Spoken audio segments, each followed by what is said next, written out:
Nasundo ni kamatayan, sis. Number or 9?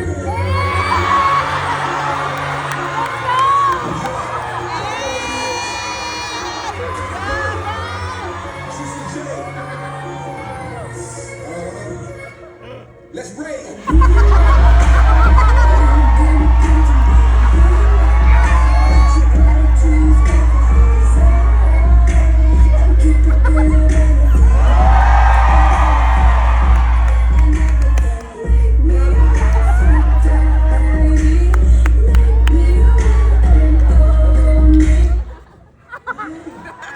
Hello, madam, bakit? Hello everybody! Sorry po, bakit po kayo naka-stretcher? As you can see now, I am channeling my inner Cleopatra. Ako nagpauso ng trend na yun sa TikTok. Oo. Kasi no, just like Cleopatra, I am also a queen. No? Kung siya queen of denial, ako queen of denial. Walang aamin, makukulong tayo pare-pareho. Pero actually, nagpa-stretcher ako kasi medyo na-vertigo ako kanina. Ayan, nagsishake-shake pa, oh.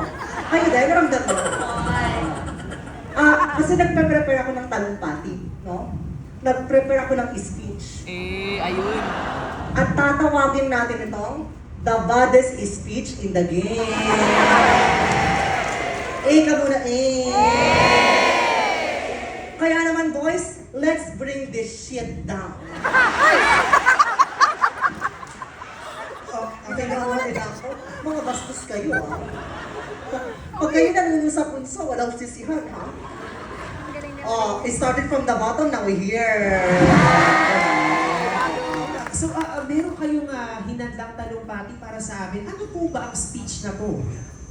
Ngayong araw ako'y narito para nasa isang napakahalagang pagkakataon.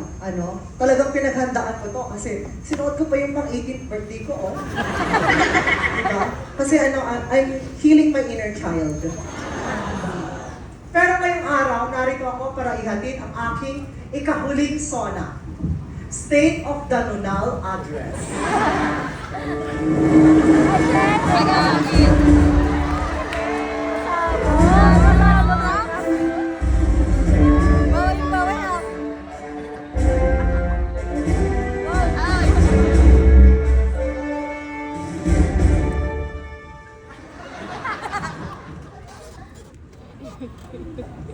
Thank you. Ang taas, no?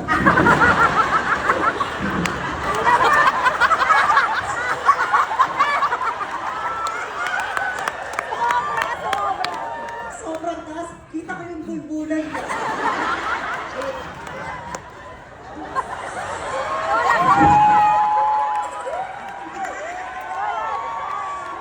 In fairness sa bulbulan mo, ang sarap patungan, no? Anyways. Paano ba to? Okay. Thank you to our honorable representatives, no? From the Department of Foreign Affairs, Honorable Lynn from Las Vegas, Nevada. Mayor Joy Belmonte, our summa cum laude. Honorable Mamatayan, our summa kabilang buhay. They, them, baka ayaw niyo kasi ng mayam. Honorable Baron Geisler, our magna cum pare. Yan si tropa, yung stunner. Kanina ka pa dyan sa Gedli G. Safe lang ako, men. And lastly, Miss Rufa May Quinto and Miss Chris Aquino, our Tuesday cleaners.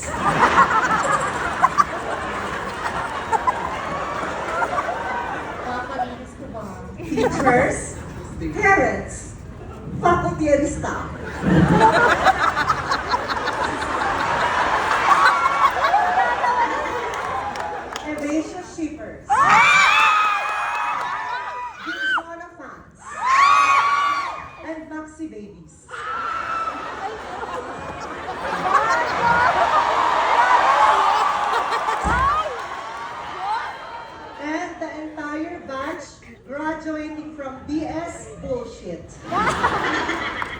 Magandang umaga po, mga kapamilya.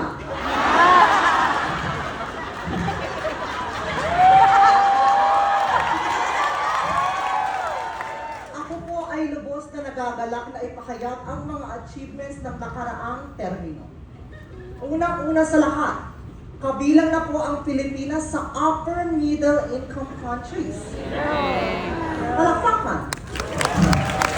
Talaga namang ipinagmamalaki natin ang mga middle class, middle child, at middle finger. No? At ang pinaka-importante sa lahat, naibalik na ang Miss Q&A sa Showtime.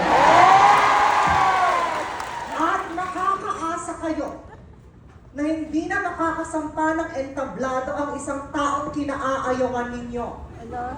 I believe siya ay title holder. I believe siya ay loyalista. I believe mukha siyang galit na langgam. I believe nagsisimula ang pangalan niya sa letter J. I believe siya ay si Gemma.